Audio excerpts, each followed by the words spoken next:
We'd gone 3 more blocks when something terrible happened. We'd stopped at a light, and among the crowd of pedestrians crossing was a dark-haired young woman in a blue jacket. Squarely in front of Felix's car, she crumpled to the ground. Oh no! I jumped out of the car. Felix said something I didn't hear because I was rushing to her aid, as were others. 2 men bent over her. I was hoping at least one was a doctor, but they looked awfully rough for professionals. I knelt beside the woman. Her eyes were closed, her body slack. I didn't see any blood, which was good. Did you check her pulse? I reached for her wrist. She was dark enough to be Mexican or Chinese, something other than white.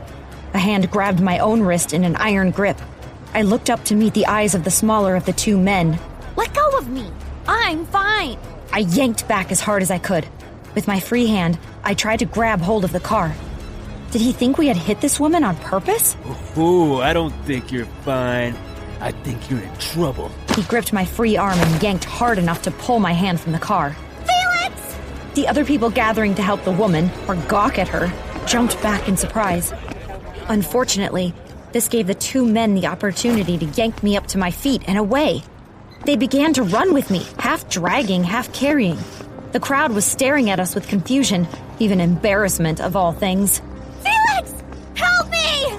I could not look back to see what happened to the woman or if Felix was following us, because I was being hurried along with great speed. We were going in the direction of an old sedan parked at the curb.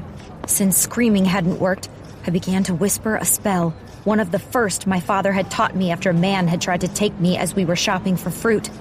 My assailants flinched at the pain in their hands. Ah, God damn it! The pain spell had worked, but it seemed these 2 were used to magic. They weren't as shocked or startled as they should have been, and they were used to being hurt. We were almost at the car. Once inside it, I would be going somewhere I didn't want to go. I let my legs collapse, hoping to bring the men down with me. It didn't work. They hauled me back up. I tried to kick the shorter man on my right. It's hard to kick when you can't brace yourself, and my shoe landed weakly against his calf. Felix! I turned my head and just glimpsed him, shoving against the crowd. Most of the onlookers were yelling, and none of them seemed to understand what was happening. Since Felix was ruthless and seldom polite, he was making progress. I had a flash of hope. Just for a second, as the crowd was forced apart by Felix, I could see the hand of the woman on the ground. That hand shot out and gripped Felix's ankle just as he took a step. Felix went down hard.